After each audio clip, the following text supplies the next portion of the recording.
اعوذ باللہ من الشیطان الرجیم بسم اللہ الرحمن الرحیم السلام علیکم ورحمۃ اللہ وبرکاتہ۔ ہم امید کرتے ہیں آپ خیر و عافیت سے ہوں گے اور ہماری دعا ہے اللہ پاک آپ کو تمام خوشیاں نصیب فرمائیں اور آپ کو تمام بیماریوں سے پریشانیوں سے نجات عطا فرمائیں اور آپ کو دین و دنیا کی بھلائیاں نصیب فرمائیں اور آپ کو دنیاوی اور آخری زندگی میں کامیابی عطا فرمائیں، آمین۔ آج سے 1200 سال پہلے ہارون رشید کا زمانہ تھا، جس کی ایک بیوی ملکہ زبیدہ تھی جو بڑی نیک اور اللہ والی تھی۔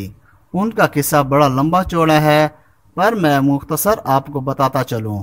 ملکہ حج کے لیے مکہ مکرمہ آئیں تو خبر ملی کہ قحط سالی ہے اور پانی کی وجہ سے سارے حاجی پریشان ہیں، تو اس نے اس پریشانی کو دیکھتے ہوئے ایک لمبی نہر کھلوانے کا حاجیوں کے لیے وقف کرنے کا فیصلہ کیا۔ اپنے ملک واپس آ کر اس نے ہارون رشید سے اس خواہش کا ذکر کیا تو ہارون رشید نے بھی ہاں کر دی اور نہر کھلوانے کا کام شروع کر دیا۔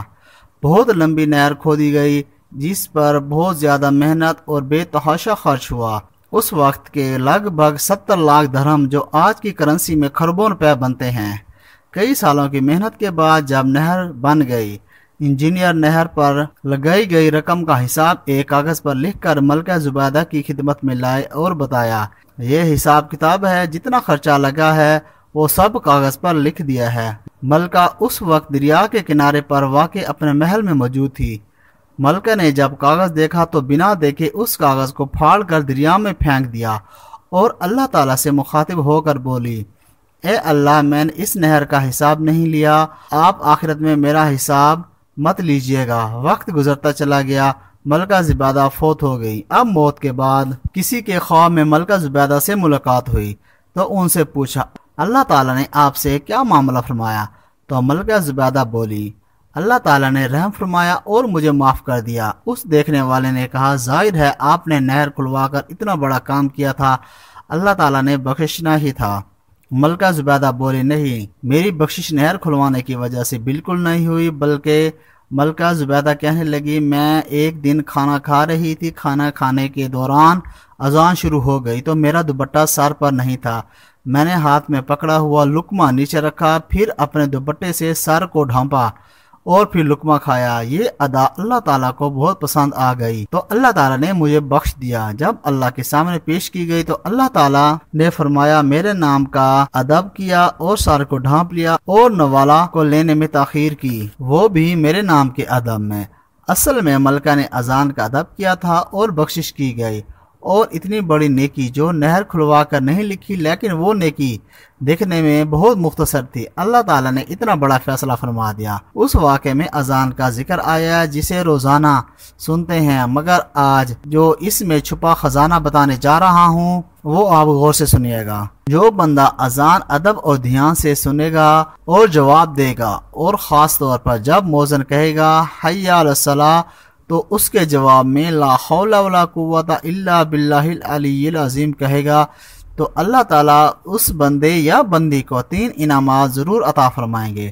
وہ بندہ دعا مانگے یا نہ مانگے، لیکن انشاءاللہ اللہ پاک اس کو 3 انعام ضرور عطا فرمائیں گے۔ وہ 3 انعام، پہلا انعام ہے اسے دیا جائے گا، وہ یہ ہے اللہ تعالیٰ اس کی نسلوں میں سے نماز اور سجدے نہیں چھینے گا، اور اللہ تعالیٰ اس کی نسلوں کو اپنی عبادت دے گا، محبت دے گا، یعنی کہ اس کی اولاد اور نسلیں دین کے راستے پر چلیں گی، نمازی ہوں گی انشاءاللہ۔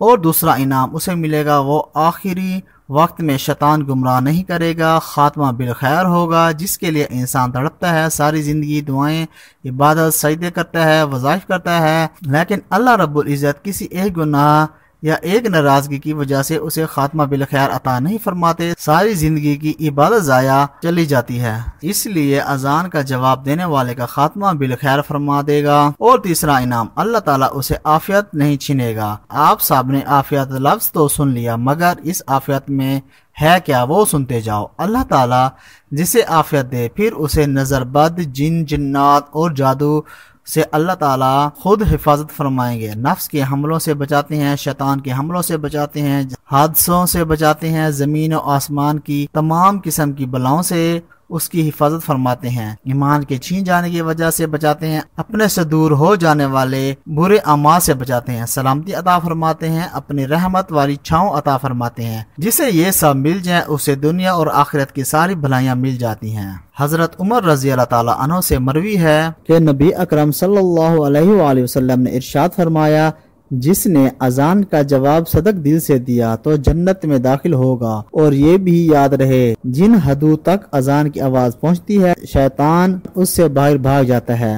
اگر آپ کے گھر میں اذان دی جائے ہر نماز کے وقت، ہر نماز کے بعد آپ اپنے گھر میں کعبہ کی طرف رخ کر کے اذان دیں تو انشاءاللہ آپ کے گھر سے جنات، شیاطین، جادو، نظر بد کا خاتمہ بہت جلد ہو جائے گا، کیونکہ جہاں تک اذان کی آواز جاتی ہے شیطان وہاں سے بھاگ جاتا ہے، اور جہاں تک مؤذن کی آواز پہنچتی ہے وہاں تک کہ ہر چیز قیامت کے دن اس کے ایمان کی گواہی دیں گے۔ طاعون یا وبا کے دن میں عشاء کے وقت فجر کی اذان باوضو 7 بار روزانہ پڑھی جائے بیماری رفع ہو جاتی ہے۔ اگر کوئی شخص جنگل میں راستہ بھول جائے اسی وقت اذان پڑھے راستہ مل جاتا ہے۔ تنہائی سے اگر کوئی گھبرا رہا ہو، گھبراہٹ ہو تو اذان پڑھے اطمینان حاصل ہوگا۔ نیا مکان بنائے تو اس میں داخل ہو کر سب سے پہلے اذان پڑھی جائے تو اللہ رب العزت اسے اس میں برکت عطا فرما دیں گے اور شیاطین کے اثر سے وہ محفوظ رہے گا۔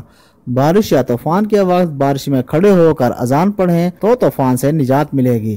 بچہ پیدا ہو تو اسے صاف کر کے پہلے اس کے دائیں کان میں فجر کی اذان دیں اور بائیں کان میں تکبیر اقامت پڑھی جائے تو بچہ تمام بیماریوں سے محفوظ رہے گا۔ آپ بھی اپنے گھروں میں اذان کی عادت بنا لیجئے اور جیسے ہی مسجد میں اذان ہو اس اذان کا جواب دیجئے اور اذان کا جواب دے کر فوراً مسجد کا رخ کیجئے، نماز کی تیاری کیجئے۔ انشاءاللہ اللہ رب العزت اذان کی برکت سے آپ کے تمام پریشانیاں اور مشکلات کو حل فرمائیں اور اللہ تعالیٰ عافیت والا معاملہ فرمائیں گے۔ اللہ رب العزت آپ کو جنات، نظر بد، حسد، دشمنوں اور بغض سے آپ کی حفاظت فرمائیں گے۔ اللہ رب العزت آپ کو رحمت والی چھاؤں عطا فرمائیں گے، اور پھر جسے یہ سب کچھ مل جائے اسے سب دنیا اور آخرت کی ساری بھلائیاں مل جاتی ہیں۔ ہم امید کرتے ہیں آپ کو یہ ویڈیو پسند آئی ہوگی۔ اگر آپ ہمارے چینل پر نئے ہیں تو اس چینل کو ضرور سبسکرائب کر دیں اور ساتھ لگے بیل کے بٹن کو بھی پریس کر دیں تاکہ نئی آنے والی ویڈیوز کا نوٹیفیکیشن بر وقت آپ کو محصول ہو سکے۔ اپنا ڈھیر سارا خیال رکھیے گا۔ والسلام ورحمۃ اللہ وبرکاتہ۔